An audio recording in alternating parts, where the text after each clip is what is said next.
लेखसंग्रह चैतन्याचे चांदणे. लेखक डॉक्टर यशवंत पाटणे. वाचक स्वर श्रीमती मीना भालेराव. निर्मिती साहित्य उत्सव परिवार. लेख 7वा. कल्पकता आणि समय सूचकता. श्रीमंत सयाजीराव गायकवाड.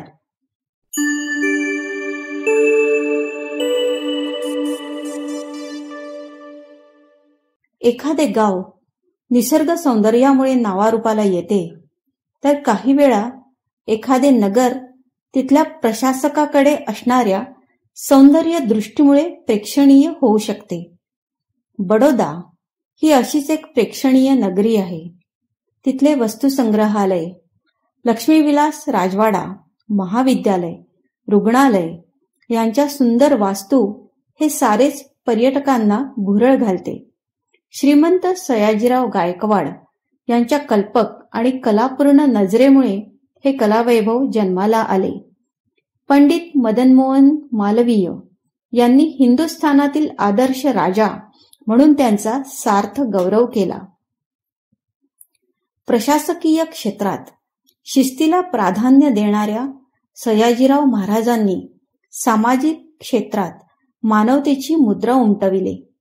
साहित्य, कला, ज्ञान, संस्कृतीच्या संवर्धनासाठी कलाभुवन, संस्कृत ग्रंथ संशोधन व प्रकाशन संस्था, प्राच्य विद्या मंदिर, दीन दलितांसाठी 18 ज्ञानमंदिरे, बालज्ञानमाला, गोरगरीब लेकरांना शिष्यवृत्त्या इत्यादी उपक्रम राबविले. डॉक्टर बाबासाहेब आंबेडकर यांना उच्च शिक्षणासाठी दिलेली शिष्यवृत्ती आणि त्यांची उच्च पदावर केलेली नेमणूक ही त्यांच्या गुणग्राहकतेची ओळख होती. गुणवत्ता ही उपजत असते. उमलत्या वयात गुणवत्तेला न्याय, संधी लाभावी लागते. बालपणातच मुलांच्या चुणचुणीतपणाला वाव मिळाला तर त्यांचे भवितव्य किती सुंदर होऊ शकते याची महती सांगणारा हा प्रसंग आहे.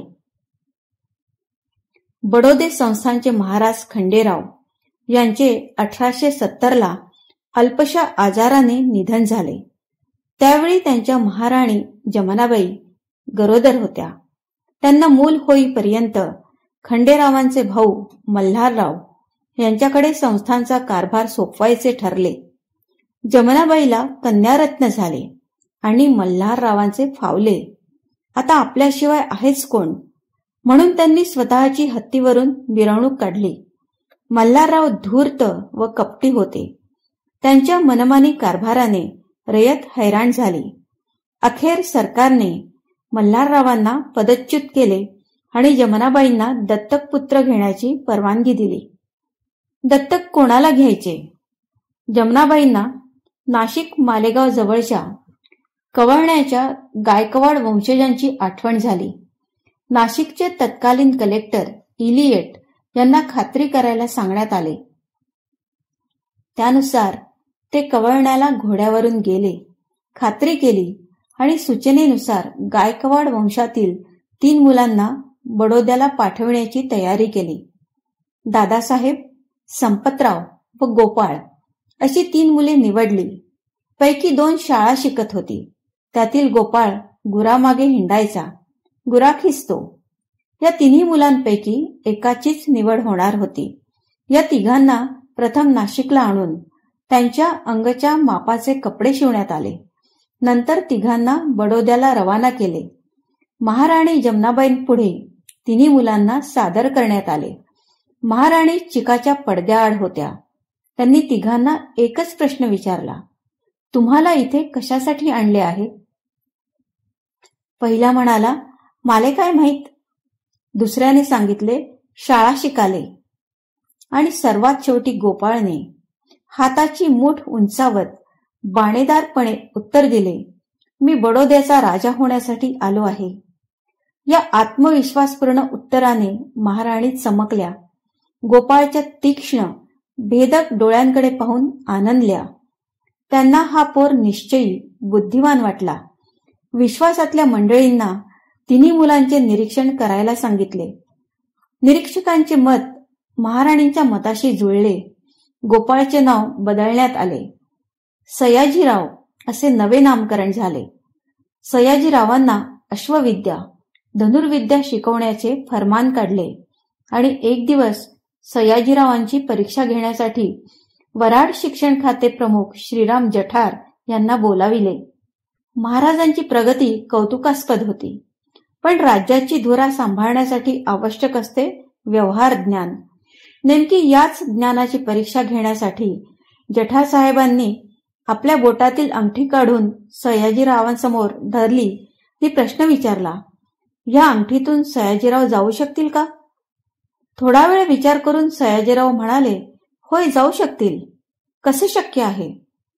सयाजीरावांनी टेबलावरचा कागद घेतला, खडूसारखी छोटी सुरनळी केली, त्यावर अक्षरे लिहिली सयाजीराव, आणि अंगठीतून ती सुरनळी आरपार करीत हळूच म्हटले, हे असे जाऊ शकतील सयाजीराव. काय ही समय सूचकता! जठार साहेब एकटक बघत राहिले, चकित झाले. संकटातून मार्ग काढण्याचे कसब मुलाकडे निश्चितच आहे, तशी शिफारस केली. पुढे 28 डिसेंबर 1888 रोजी सयाजीरावांचा राज्यारोहण समारंभ संपन्न झाला. महाराजांनी बालपणातच दाखवलेली कल्पकता आणि समय सूचकता पुढील वाटचालीला उपयुक्त ठरली. एकदा झाले असे, बडोद्यातल्या रावपुरा रोडवर मौलाना बाबाची कबर होती. कबर रस्त्याच्या मधोमध असल्यामुळे रहदारीला अडथळा करायची. महाराजांनी ज्येष्ठ मुस्लिम बांधवांना आमंत्रित करून अडचण सांगितली, उपाय सांगितला. तो समूह मानसशास्त्राशी निगडीत होता. कबर रात्रीच्या वेळी खोदून गुपचूपपणे अर्धा फूट सरकवायची आणि दुसऱ्या दिवशी मुल्ला मौलवींनी एकच काम करायचे. मौलाना बाबाची कबर आपोआप सरकली म्हणून अफवा पसरवायची.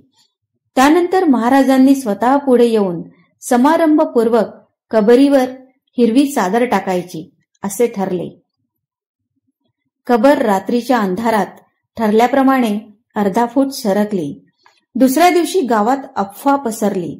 सरकलेली कबर पाहायला गर्दी लोटली. महाराजांनीही हिरवी चादर पेश केली.